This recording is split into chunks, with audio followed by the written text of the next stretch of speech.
This is a funny one because when you say yes to something, you're saying no to your dreams. And this might sound extreme, but when your time is so limited on this planet, you need to advocate every minute of every second to making sure that you are maximizing your potential. And so if you say yes to something, you're saying no to your goals or your dreams. If you don't know what your goals and your dreams are, then you need to outline what those are in the first place. But if somebody asks you to go and meet them and you say yes, you're saying no to your goals and your dreams. And so this is one lesson I've had to learn, and I've had to learn the hard way because I've had to be really strict with my time. Since balancing full-time job and doing the business and working out and running and having a relationship as well, like it's a lot of stuff to balance. And so saying no to certain things isn't always the easiest thing to do, but it is needed and it has to be done for you to make progress within the business. And it goes back to the saying from Alex Hormozi, the woman in the red dress. I actually had that situation happen very recently. So we were getting a lot of inquiries from martial arts studios, and we don't work with martial arts studios. We only work with gyms. But these martial arts studios were saying that they really want to work with us. So I said, yeah, let's book in martial arts studios. And then I thought, that's not me. That's not what we do. That's not our service. It's not the same. And that is a classic example of women in the red dress. You're always going to be dragged away. You're always going to think there's a better opportunity or something that's going to benefit you further. And you need to look at it subjectively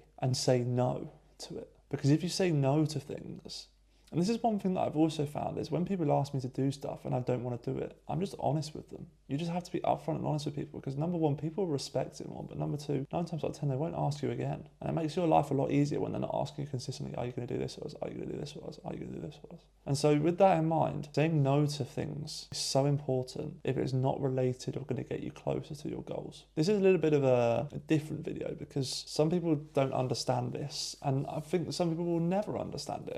And you know what? That's okay if you don't. But for those people that want to make progress and get closer towards their goals or achieve their goals, you need to understand when to say yes and when to say no. And 9 times out of 10, you need to say no. And I'm not the only person that advocates for this. Alex Hormozi says this numerous times. He talks about if you say yes and it's not related to your goals, it's a no to your dreams. And he also talks about the woman in the red dress and you getting dragged or go get you closer towards your goals. So you need to follow that religiously if you are wanting to make progress in anything. And then number 2, obviously prioritize the high priority tasks, the things that are going to move the business and the needle forward in the business the most. So with that in mind, guys, I hope we have an awesome day. As always, take action.